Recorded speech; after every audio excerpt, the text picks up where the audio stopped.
Hello everyone. Welcome back to Reddit Night, your favorite Reddit reading channel. Today we are back on our /AskReddit with some scary stories. Don't forget to like and subscribe.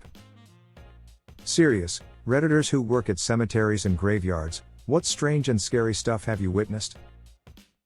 In the cemetery mausoleum chapel where I occasionally play the organ for funerals, vandals had broken in the night before a service. They smashed several crypt covers, probably with sledgehammers, exposing the remains of those that had been entombed therein. It was an eerie atmosphere to hold a funeral service that morning with such desecration in plain sight. My dad purchased a cemetery when I was in middle school, and I worked for him through high school graduation. I did yard work, mowing, weed eating, flower beds, etc. Aside from the occasional shadows seen out of the corner of my eye, seeing people who turned out to not be there, and hearing strange sounds, the cemetery was actually a quite peaceful place. But the strangest is when you have a burial in the crypts. Basically, you dig down about 4 or 5 feet to expose giant cement doors. You pull the cement doors off and drop down into a little room. These rooms can fit 2 coffins, or years and years and years worth of cremated remains. So back in the 50s and 60s, families would buy one crypt and the entire fam would be cremated and put in it. Some just put the cremated remains in it and close her up, but others light candles and leave flowers and souvenirs and pictures and shit.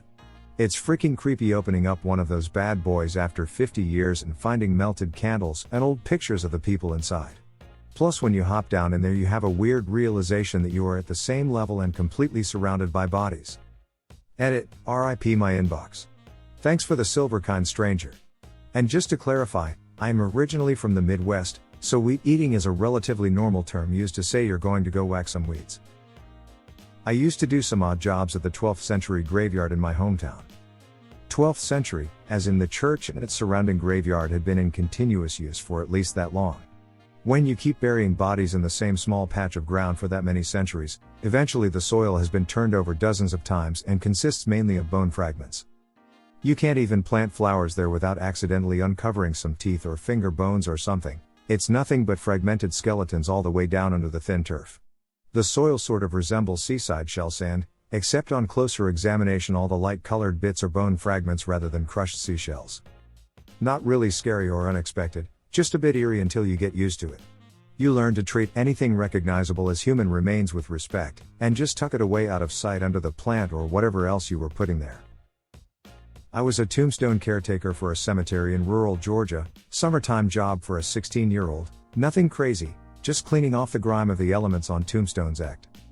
Now to just put a setting, the cemetery included one building that housed bathrooms for the 5 staff members of this cemetery, a small simple mausoleum, and then other than that, flat earth with tombstones everywhere. The only surroundings were dense forests in the Georgia country. That being said, due to the eerie surroundings, I was always a bit paranoid. Plus I watch a lot of scary movies and so on, I know, bad combo. So one night I was doing my rounds, and I had to go into the small mausoleum, had some of the richer families in the areas entombed within, and I had to go in, Kesher all was neat and clean, standards had to be upheld for these uppity folks. So I approached, and right off the bat, something was off, the air was pretty damn cold. During the summer in Georgia, that was odd. There was a light coming from the mausoleum, and as I approached, I had voices, laughter. Laughter from a child, a little girl. I thought it was simply younger folks maybe. I haven't seen anyone enter or leave the cemetery, and the laughter sounded young. However, as I got closer, the voices and laughter died, like almost instant. I pause. The light I also noticed had gone out. I call the lone security officer that does a few rounds on the lot, cause I'm not gonna go in alone, and he comes. We will call him Officer Friendly.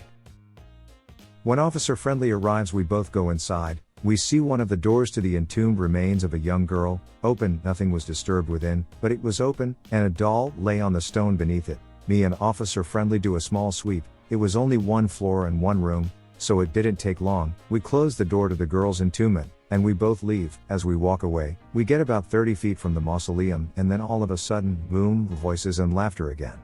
I jump, and Officer Friendly looks to me, looking pretty shaken, says to me, "You hear it too?" We look back, and boom, lights back, laughter continuing. We don't go back and just book it. I found out the next morning, the door was open again. This time the doll was on the other side of the mausoleum from where we found it the night before. I resigned the next day, in good lol. When I was in college, I worked part-time at a Jewish cemetery in reception/office management. The cemetery was closed from Friday afternoon through Saturday evening for Sabbath. We sometimes stayed a bit later in the office on Friday afternoons to get bills out or checks processed. We heard a loud commotion by the cemetery entrance, which was locked and only staff could get in and out. The office manager went to see what was going on and made me come with her.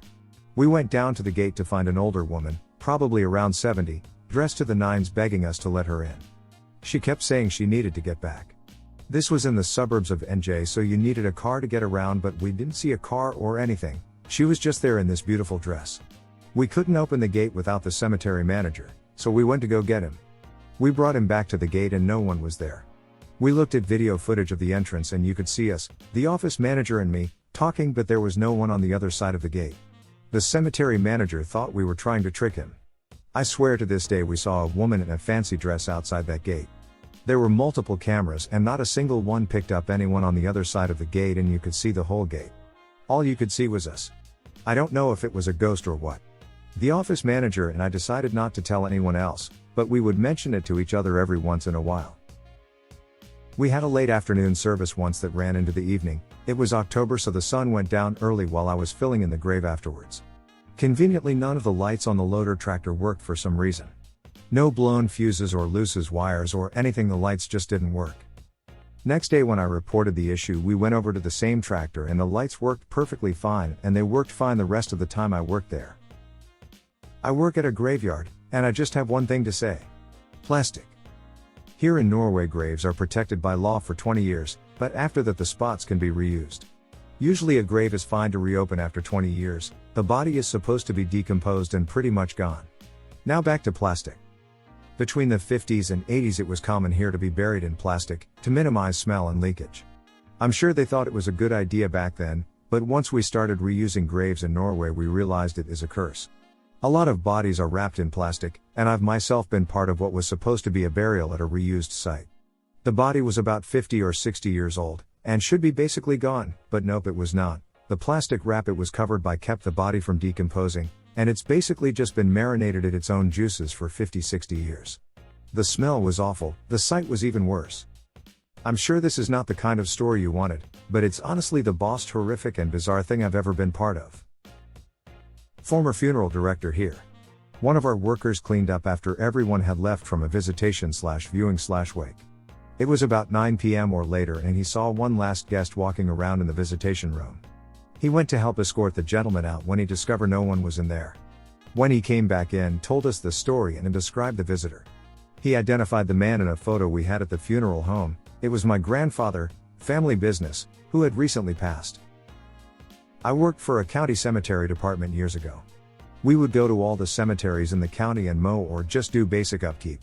Occasionally people, mainly farmers, would stumble upon some headstones in a field or a stand of trees, and we would come out and prod the ground with dowel rods to find more headstones and re-establish the cemetery. Soon after I started working there we got a tip about some headstones a farmer found while clearing out a path through some trees for easier access to his field. It turned out to be the oldest cemetery in the county, dating back to the 1700s. After investigating some of the names on the headstones it got really creepy. The story is that before the cemetery was there a schoolhouse stood there. The teachers were a husband and wife. It's not clear on what exactly happened, but the students and the husband and wife all died in the schoolhouse.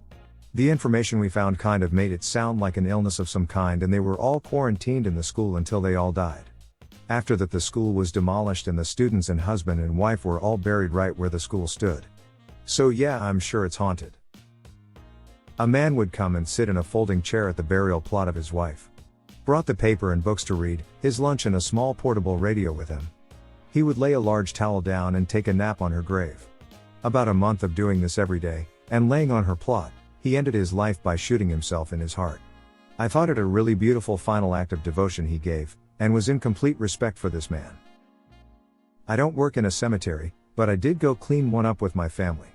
We cut down weeds, planted flowers, so anyways I was wiping off graves when I seen 3 graves side by side and they didn't have the same last name, so I asked my mom if they were related and she said no, but a woman was married to them and they had all gotten into accidents within 2 years of being married to her. She buried them side by side, and when she passed away she requested to be buried in a cemetery 2 counties away. It's strange because the first grave the man died in 1984, the second died in 1986, and the third died in 1988. They were all very wealthy and owned their own businesses, and when they died she closed the businesses. Not really a cemetery experience, but it was still pretty freaky. My grandparents live out in the middle of nowhere pretty much and is surrounded by woods. On their property, there was a whole family that owned my grandparents' property before them. From what I was told, they were killed or something like that. A few years ago, when I was still living with my grandparents, a relative that was related to the dead family came up to the property and wanted to remove the bodies from the land. My grandpa was extremely happy about it because he wanted to expand the house but couldn't because he didn't want to mess with the graves. So they got together and I stood nearby, watching them dig up 4 caskets. There were 3 adult-sized caskets and 1 child-sized casket. And they all looked really old. One of the bigger caskets had holes and cracks all over it. That was the one that my grandpa and the other relative was carrying when the body fell out the bottom of the casket. The body was pretty much bones, but it still had old muscle and tissue on it. I remember feeling sick to my stomach as I watched them uncomfortably put the body back into the casket upside down. Former funeral director here. My partner and I had just gotten back to the funeral home from a house call for a 31-year-old woman who died of cancer. As we were moving her body from the cot to embalming table, we heard an audible click and the radio across the room turned on full volume of static. It's one of those old radios you turn the volume dial until it clicks to turn it on. We both looked at each other. He was an extremely religious man and this event visibly shook him, and he left not long after the incident. I shut the radio off as I typically used my phone to listen to music while embalming. When I'd finished the procedure and was attempting to move her from the embalming table to a dressing table, I heard the click from that old radio and it turned on full volume yet again. At that point I was fairly freaked out and made my exit not long after. My partner and I never spoke of it again, and nothing like that ever occurred to my knowledge before or after. That's it for today. Don't forget to like and subscribe. Thanks for watching. See you in the next one.